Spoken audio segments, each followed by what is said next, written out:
The only true wisdom consists in knowing that you know nothing. That's us, dude. Oh yeah. Let's back him. Yeah. Hosido, tes clepsidra, Hayu, Emma, Emerai.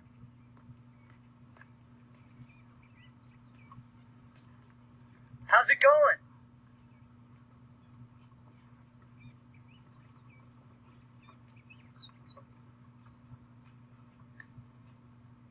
I'm Bill. This is Ted. We're from the future. Socrates. Now what? I don't know. Philosophize with it. All we are is dust in the wind, dude.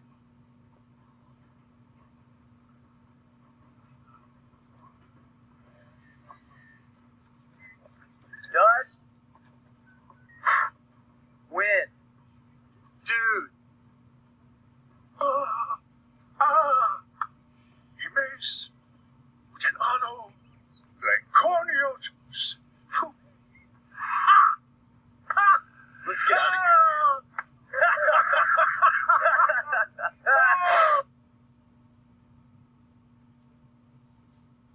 And after all that time, you thought that Kansas was the one who said dust in the wind.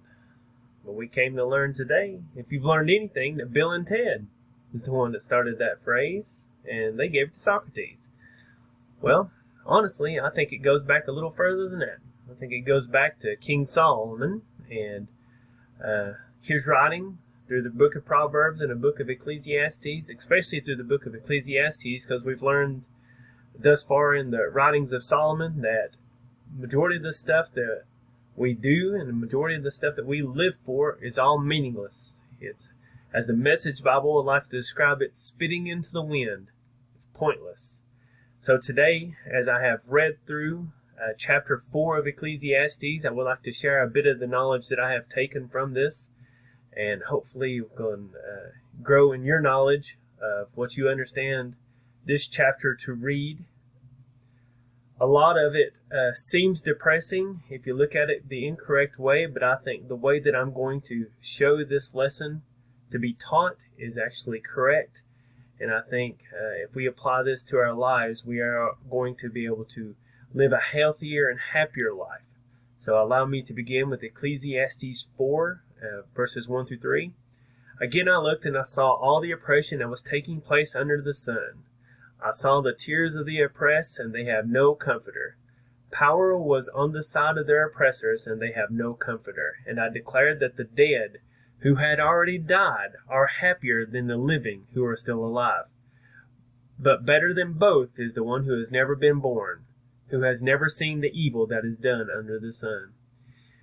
The first time I've read this, I'm like, this is very depressing.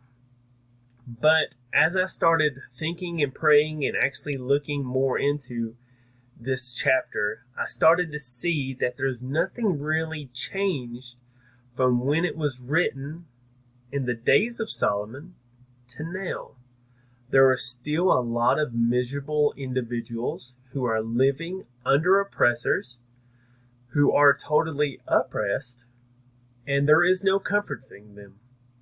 I've heard misery loves company, and those individuals you will never make happy. And for them, it is better for them to be dead than it is to be living the life that they are living. And Solomon says it even goes back even further. It'd been better if they've never been born, because they wouldn't know the evil that is there.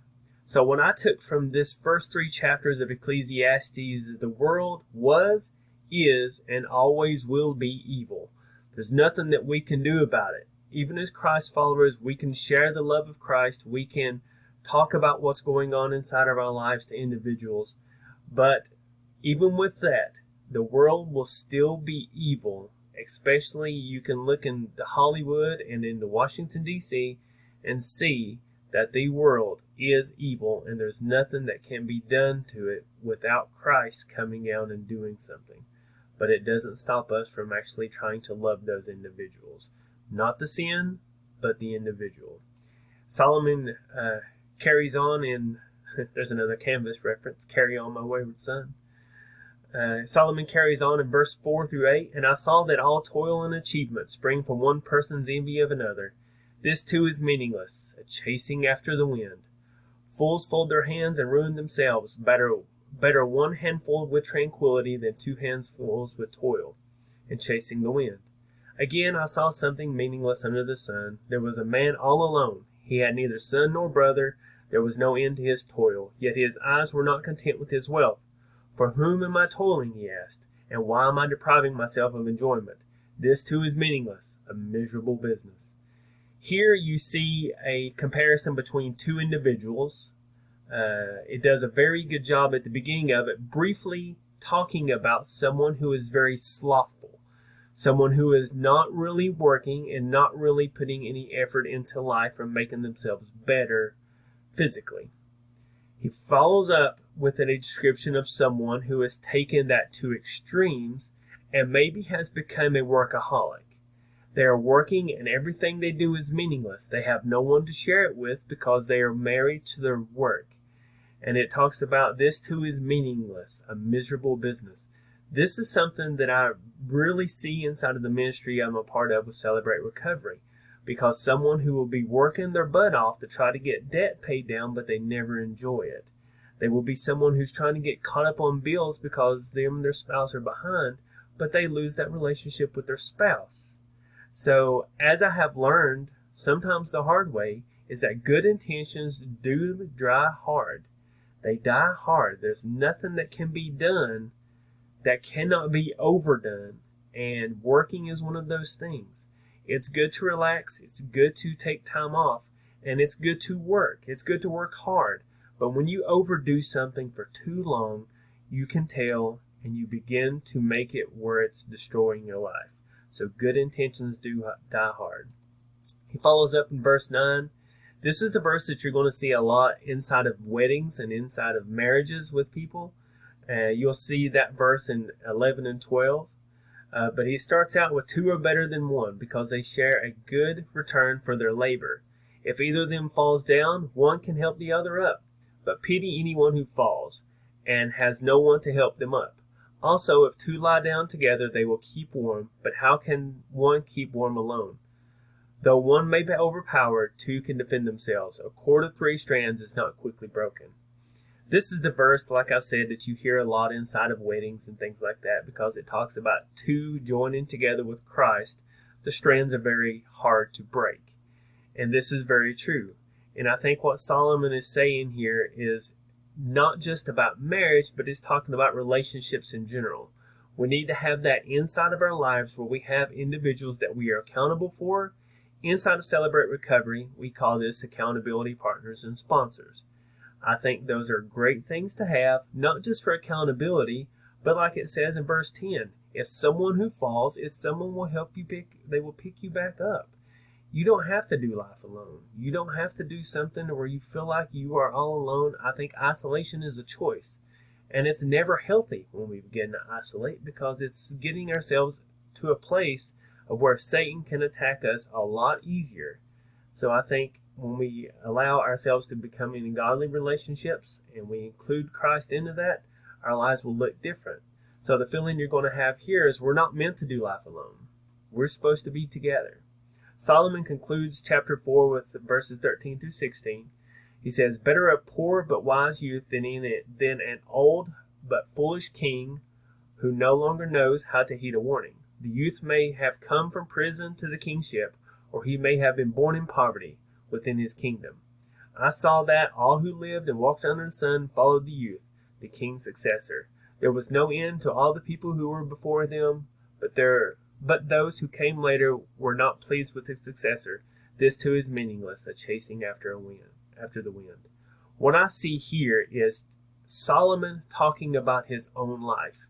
I think in the first 12 verses, we've seen Solomon talking about other individuals and stuff that he has seen. But here in chapters or verses 13 through 16, I think we are actually seeing Solomon talk about his own life. Now, it says at the beginning, better a poor but wise youth. I do not believe that Solomon was a poor youth. Maybe he would talk about his father, but I do not believe that he is talking about his life because he grew up the son of a king. So it doesn't matter what happens. There's nothing that we can do to make everyone happy.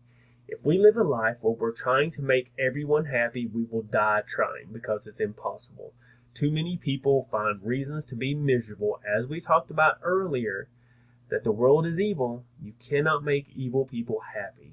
So that it leads us to our final fill-in. It's going to be you can't please everyone, so stop trying. Because once we are trying to live that life, there is no way that we can find any kind of happiness, even if we're focused on Christ. Because if we're focused on everyone else, we're not going to focus on Him. So as I said, I truly believe that Solomon is onto something. Everything truly is dust in the wind. The only thing that will last eternally is the relationship that we have with Christ and the relationship that we have with others. When we pour into them, when we are living focused on Christ, we are not living towards the evil world or living for the evil world. We are focused on Him and what He can do inside of our life, and that's why we need to surrender to Him. That will not float away. That will not go up on the breeze. Because when we are doing this, there we can truly find happiness, joy, and even wisdom. Thank you for letting me share.